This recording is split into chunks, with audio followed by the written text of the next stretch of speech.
Hello everyone, my name is Seung-Hwan Myung, professor of Inha University in Korea.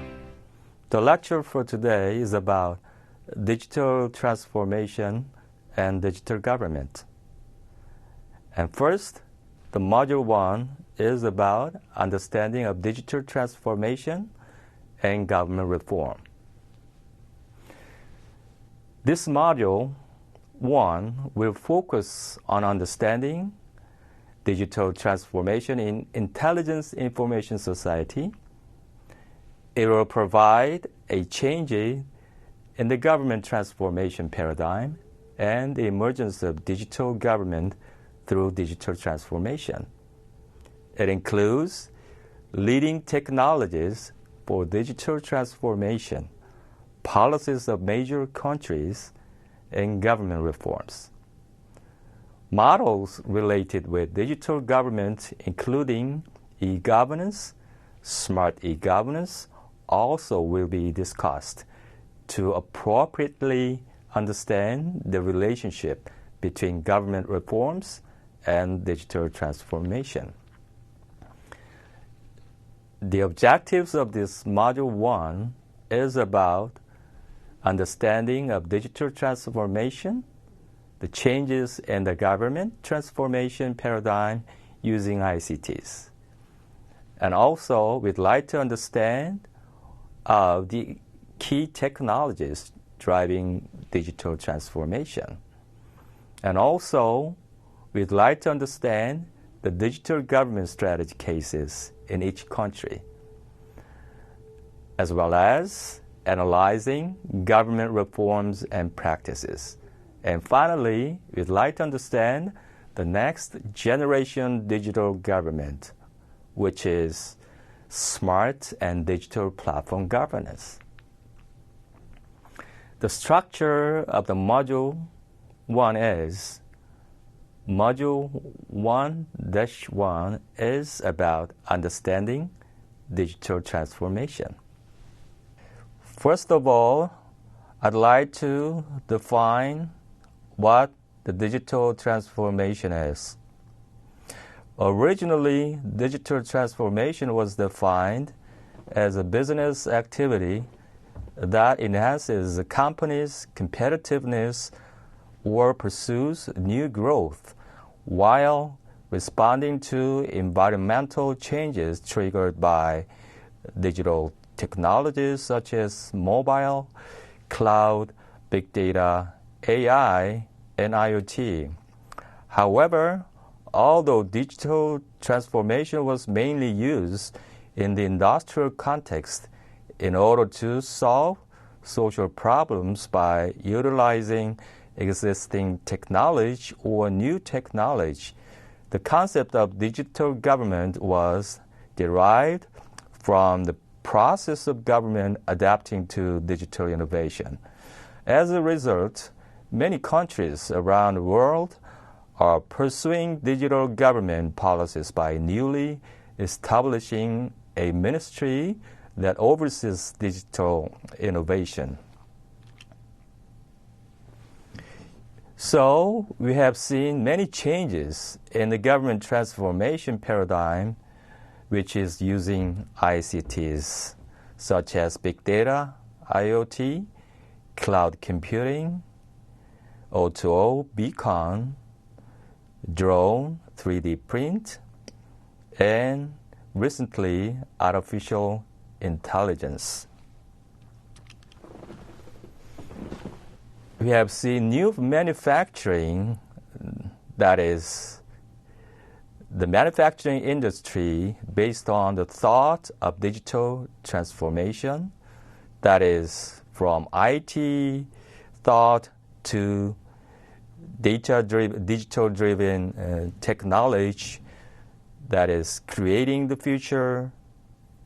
We look at machines as a human and uniqueness and flexibility. So, a true platform that is not built just by making a company bigger, rather by a thought of helping others to do better.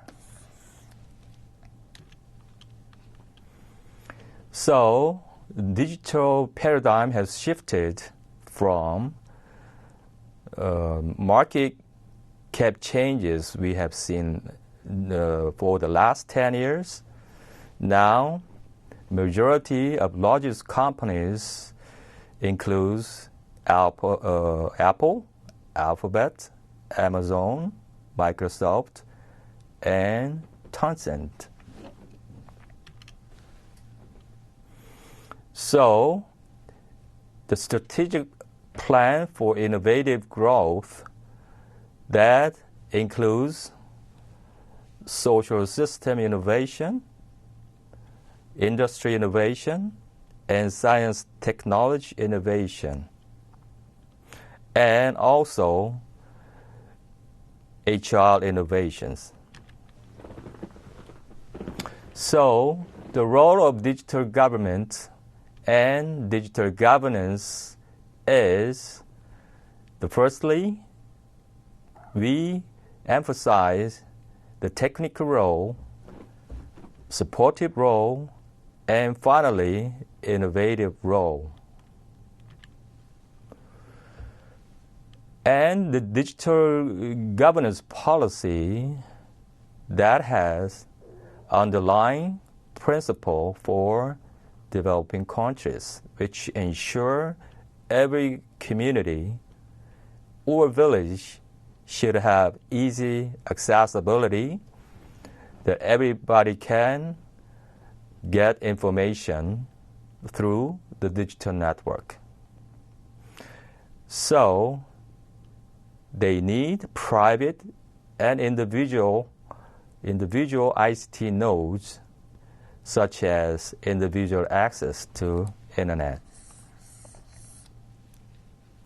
And also, government should build community internet center, post offices, public phone booths, and government information centers.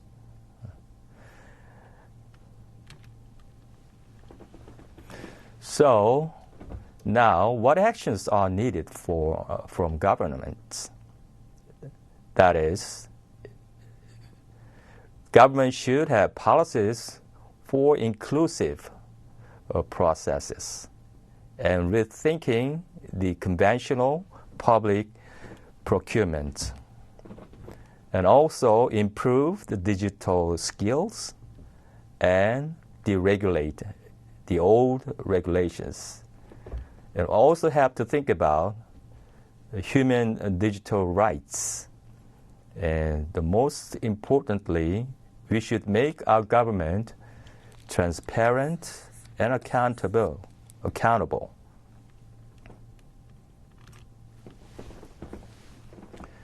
The digital strategy issues of intelligent government is having open data, the quality improvement of data. And also, that must be private-driven e-government services. And we need guidelines for AI technologies. So OECD has explained about 9 actions for digital transformation.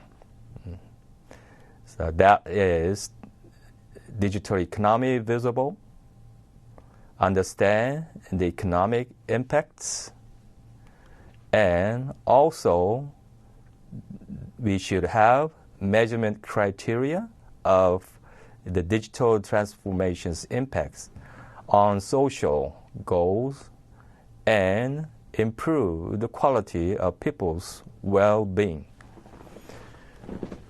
And also, we should design new and interdisciplinary approaches to data collection.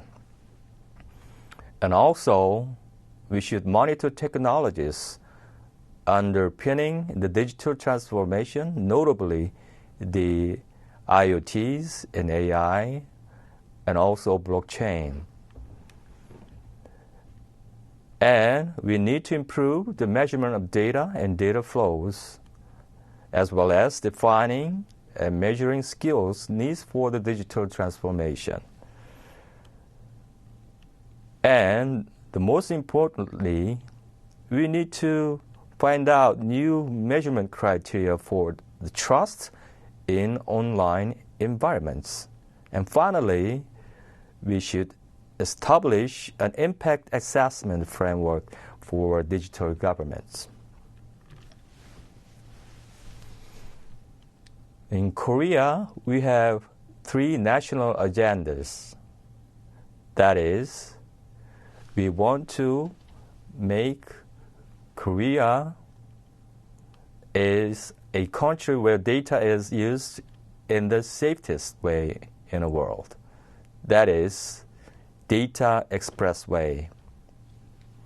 And secondly, we want to make Korea a country with the best digital government.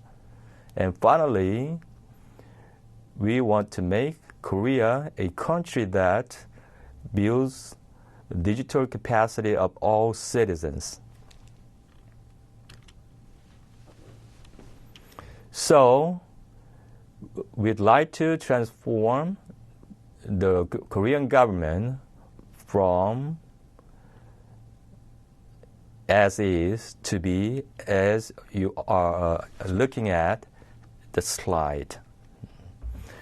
The key point of this, we are living in the 4th industrial revolution. That must be differently looked at from the perspective of old industrial thinking and paradigm. So harmonizing development, welfare, social welfare, and growth is very important. That is balancing the growth and sharing the welfare result. And also, we need to citizen-driven public and private partnership, and also we should have negative regulation policies. And we have to improve the human resources and increase the level, the quality of social capitals. And we should reform the educational paradigm, and we have to think about to apply intelligent labors. Module 1-2 is about leading technologies for digital transformation. Next, Module 1-2 is talking about the new leading technologies in the 4th industrial revolution. As you see in the slide, now we are living in the connected, intelligent information society. In other words, we can say it is hyper-connected society. So, Klaus Schwab, the founder and executive chairman of the World Economic Forum, says, "We are at the beginning of a revolution that is fundamentally changing the way we live, work, and relate to one another."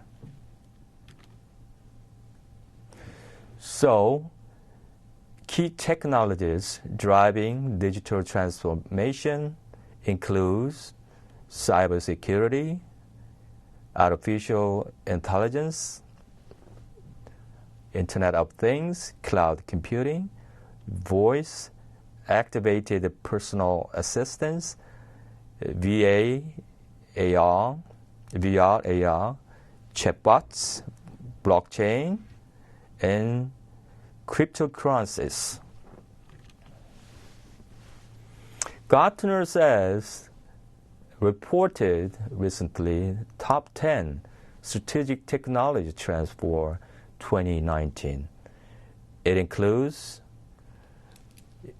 autonomous things, augmented analytics, AI-driven development, digital twins, empowered edge, immersive experience, digital ethics and privacy, quantum computing, and finally, blockchain and smart spaces. But big four key technologies, I can say, it includes big data, cloud and edge, IoT, and AIs. Module 1-3 is about policies of major countries.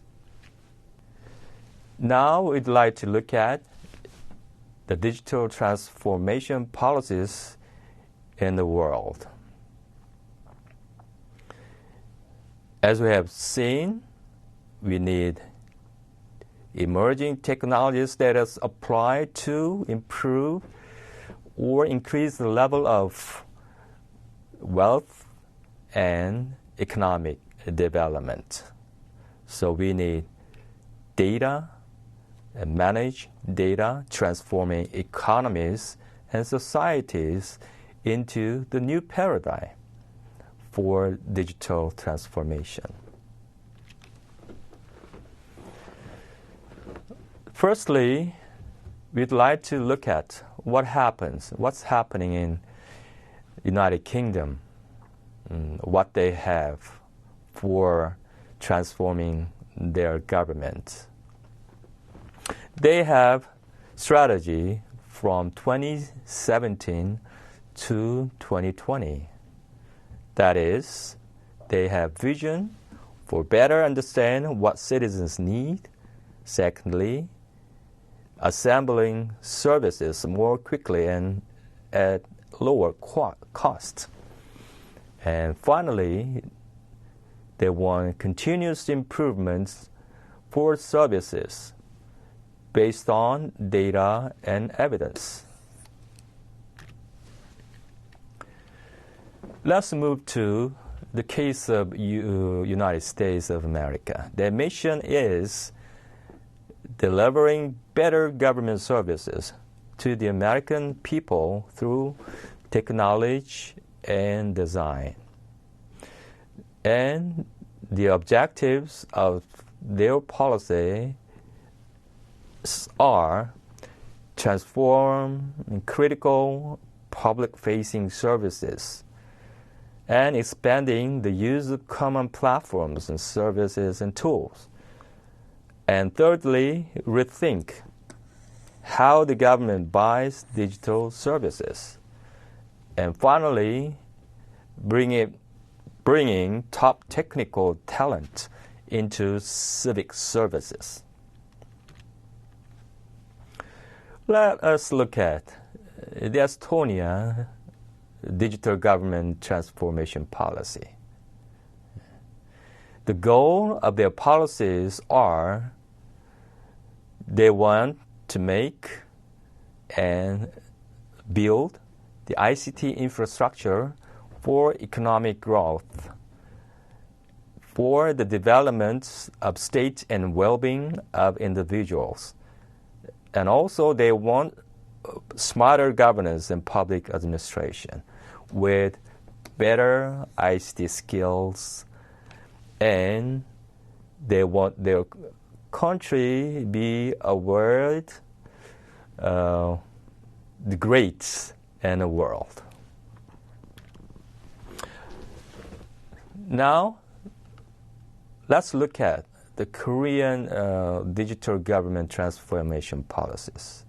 The vision of Korean government is we want a global leader in e-government, and we want a sustainable future. The goal includes online government, intelligent government, and we also want to make our government warm, embracing all the people. And finally, we want networked government, interlocking the entire nation. So, we have four main strategies. The first one is improve the quality of life through service that sympathizes with people. Next, self-innovating public service with digital capacity. And thirdly, we want to establish a transparent society where justice and trust thrive.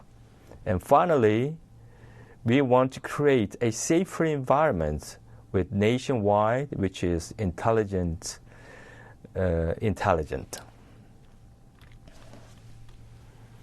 So, Korea is aiming to build a platform for the whole country. And The Guardian, it says, an urbanist tour of South Korea, a glimpse into the future of world cities. To see the future of digital innovation, come to Korea. That is logo for Korea.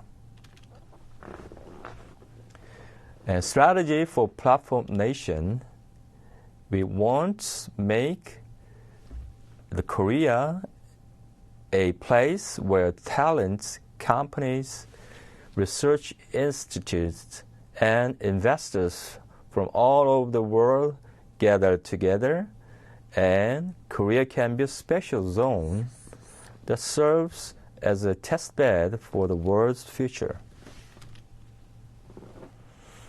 So, we'd like to provide a world-class technology infrastructure, and we'd like to attract the world's best talented people and technologists, business labs, and investors. And finally, we'd like to provide a test bed for the future and want to be a platform country reaching out to the world. Module 1-4 is about digital government and government reforms. And let's look at the model of e-governance that is different from the old approach of e-government. So, when you look at the slide that explains the contingency of e-governance, most countries, every country, they start the e-government from type 1, and the concept of this, like this. The vertical side here, e-government for what? And horizontal side, e-government for whom? So mixture of together, we can formulate 6 different types of e-governance model. So left side is about the target values are efficiency, productivity, and transparency, and finally power. And horizontal side, so e-government for government or nation or citizen. So first type 1 and type 2, 4, and type 6 is the path for the evolution of e-government. And finally, the goal is we want to transform the e-government by digital transformation to the level of e-governance. And this slide also explains contingency model of e-governance in one nation. So the level of the individual, community, regional, international level. So there are so many different spectrums in government policy, and that means we need to reform the government structure as a whole. Especially, we need to focus on the incentives for people each individuals in one nation and community. And also, we have to improve the capacity of people for understanding ICTs. So, after that, we have to look carefully about daily activities patterns with technology capital and social capital that is based on trust. And in this global society, we also think about the supply and demand side as well as surrounding environmental side of the digital divide policy.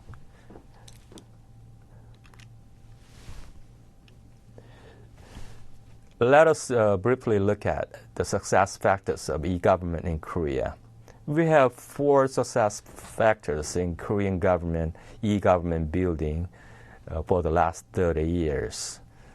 That includes a strong leadership, government leadership, aggressive investment based on clear goal setting, effective informatization, governance framework and structure. So we have plans that is government-driven, top-down approach. And secondly, budgets are allocated. We have logos, invest first and settle later methods. We also have law and enacted Computer Network Proliferation and Promotion Act that was enacted in 1986, December. And finally, we have launched Steering Committee for Computer Network under the Office of President. And government reform, I'd like to explain the Korean case. As ICT develops, e-government evolves into a form of public information that maximizes accessibility through people-oriented and private-public PPP cooperations and information convergence.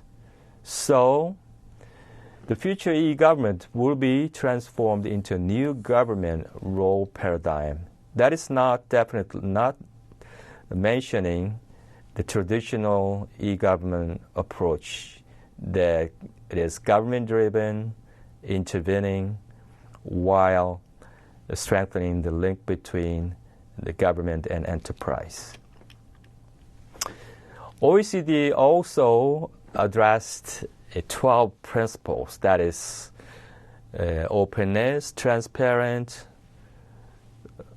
engagements of people and people's participation in the process of decision making, and it should be like data-driven and protecting privacy and ensuring security, leadership, and strengthening international cooperations with governments, and also the regulations and developing the clear business cases and so on. So the future smart and digital platform governance needs a cooperative government, and secondly, an intelligent government.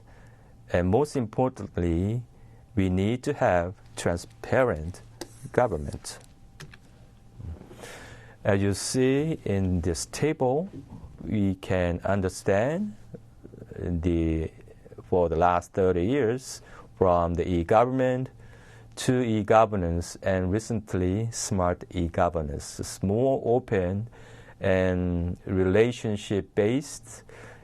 In my government, in my hand. So government, private, and citizen partnership and the regulations is very important. And the role of government changes into a mediator. And finally, I'd like to mention about smart leadership, the future smart e-governance model. We need to empower government employees to use their discretion and common sense, working toward better lives for citizens. And also, we need to engage with citizens in the process of policy decision making. And finally, we have to enable citizens, increase the level of capacity. And we should let them work in local community and share their ideas and solutions all together.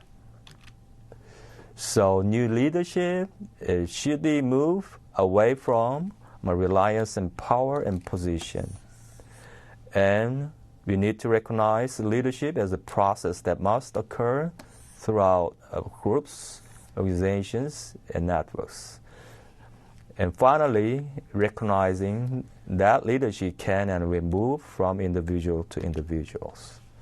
So, citizens has come back, and they are principal. Now the government is agent. And also we need to have the regulations, and smart leader should understand digital transformations. So now we need cooperative partnership among government, private organization, and citizen. And so digital government in the future will be the increase the level of capabilities of prediction and analysis in a timely manner. Also, digital government should have abilities of dialogue and moderating power with local and global clients. And finally, digital government should have philosophies of balancing democracy and efficiency. We all through for today. Thank you very much. See you again.